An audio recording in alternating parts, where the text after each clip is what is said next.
Guys আমার পাশে যে দেখতেছেন এই মেয়েটা হচ্ছে আমার বউ। সে তো প্রতিবন্ধী বুবা, মুখে কথা বলতে পারে না। কথা বলতে পারো? কথা বলতে পারো? হ্যাঁ, কথা বলতে পারো?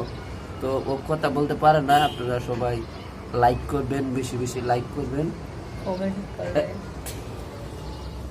তুই না বুবা?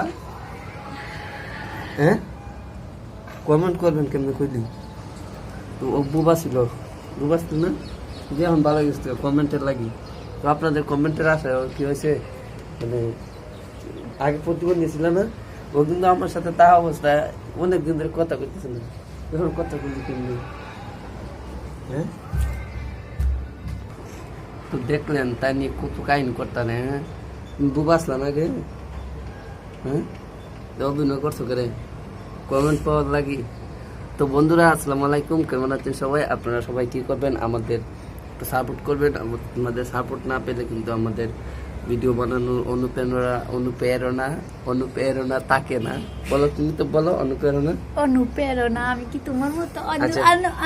কনগ্রাচুলেশন বলো তো। আমি শিখাইছি কংগ্রেচুলেশন। আচ্ছা, সাবস্ক্রাইব বলো তো। সাবস্ক্রাইব বানানটা বলো।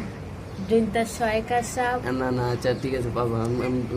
ছাদপুর বানান পারে না, ভিলেজ বানান পারে না, সব আমার কাছ থেকে শিক্ষা নেয়। আমারও দিতেছে। আচ্ছা গাইস, আমি হইছি ইন্টার পাস হইলে কি? এই যে আমি এসএসসি পাস।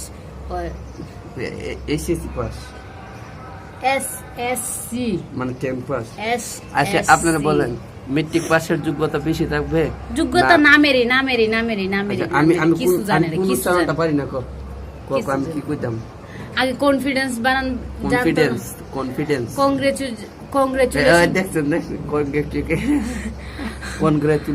কংগ্রেচুলেশন আমি শিখাইছি। আমার শিখেছি। মেট্রিক পাস চাইছে, আমি ইন্টার পাসে শিখাইছি। আমি কত কিছু শিখাই। আর কি বলেছি কালকে আমার ভিলেজ বানান কেমনে, তারপর আমি ভিলেজ বানাবো।